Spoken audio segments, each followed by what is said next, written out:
कानपुर पहुंचे उत्तर प्रदेश के deputy CM Keshav Prasad Maurya पहुंचे कानपुर वर्रा मंडल के वार्ड 65 के वार्ड कार्यकर्ताओं के सम्मेलन में शामिल होने पहुंचे डिप्टी सीएम। 6 अप्रैल को भाजपा का स्थापना दिवस मनाया जाएगा। सपा कांग्रेस बसपा का अध्यक्ष बनने के लिए एक परिवार का होना जरूरी।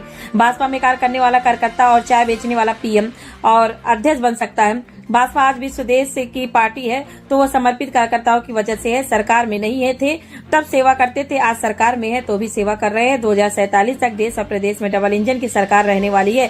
सपा ने लोकसभा में झूठ बोलकर भ्रमित किया और अब ग्राफ गिर रहा है। 2027 में सपा को 2017 के भी नीचे लाने का काम करेंगे। यूपी में गुंडा राज था, अपराधियों का बोलबाला था। अखिलेश यादव जी तैयार रहो, सपा के गुंडों ने जितनी जमीनों पर कब्जा किया उसकी सूची जारी करेंगे।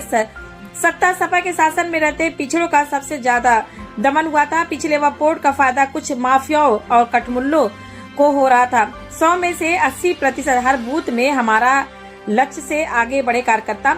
लोकतंत्र की आड़ में जो देश का माहौल बिगाड़ेगा उसके खिलाफ कार्रवाई होगी। कांग्रेस का इतिहास 60 साल का रहा, तब पिछड़ों की याद नहीं आई। मोदी के रहते भारत का नुकसान कभी नहीं हो सकता। अमेरिका का ट्रैफिक भी राहुल गांधी के काम नहीं आया।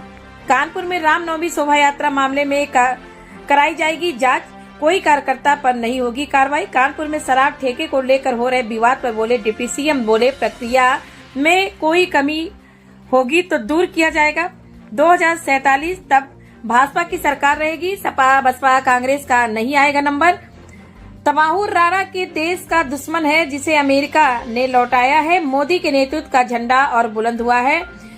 तमाहुर राणा को लेकर सजा दिलाई जाएगी और पाकिस्तान का खुलासा भी किया जाएगा। जनता पार्टी का स्थापना दिवस और स्थापना दिवस के बाद लगातार कहीं हमारे सक्रिय कार्यकर्ताओं का सम्मेलन हो रहा था, कहीं हर घर में भारतीय जनता पार्टी का ध्वज लगाने का कार्यक्रम हुआ।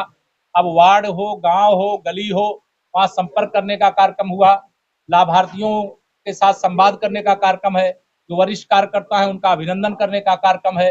भारतीय जनता पार्टी लगातार जनता के बीच में भी है, अपने कार्यकर्ताओं के बीच में भी है और भारतीय जनता पार्टी लगातार मजबूत हो रही है।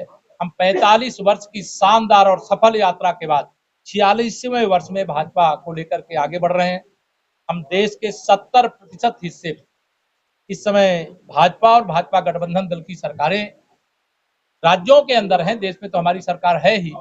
जब से माननीय नरेंद्र मोदी जी का नेतृत्व देश में मिला है, जब से आदरणीय योगी आदित्यनाथ जी का नेतृत्व देश में मिला है, कि डबल इंजन की सरकार ने चाहे कानपुर हो चाहे उत्तर प्रदेश के सभी 75 जिले हो, विकास में बिना कोई भेदभाव के, जिसको कहते हैं सबका साथ सबका विकास, वैसे सभी जिलों का विकास करते हुए एक नए कीर्तिमान स्थापित करने की ओर हम बढ़ रहे हैं। और हम पूरे विश्वास से कह सकते हैं कि 2027 में 2017 दोहराएंगे।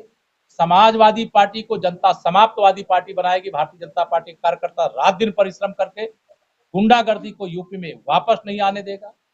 समाजवादी पार्टी फर्जी तरीके से पीडीए की बात करती है। उनका पीडीए परिवार डेवलपमेंट एजेंसी है और परिवार डेवलपमेंट एजेंसी चलाने वाले पीडीए अर्थात पिछड़े दलित अल्पसंख्यक की बात करने का नैतिक अधिकार नहीं रखते। 2012 से 2017 तक समाजवादी पार्टी की श्री अखिलेश यादव जी की अगुवाई में सरकार थी। उस सरकार के बनने में सबसे अधिक योगदान पिछड़ों और दलितों का था और सबसे अधिक अत्याचार, सबसे अधिक उत्पीड़न, सबसे अधिक शोषण श्री अखिलेश यादव जी के नेतृत्व वाली सरकार में 2012 से 2017 के बीच में हुआ। वो अपनी चरम सीमा 2022 में विधानसभा में प्राप्त कर चुके हैं, अपनी चरम सीमा 2024 के लोकसभा में प्राप्त कर चुके हैं। लेकिन अब समाप्तवादी पार्टी बनने का सपा का समय आ गया है, हमें पूरा विश्वास है।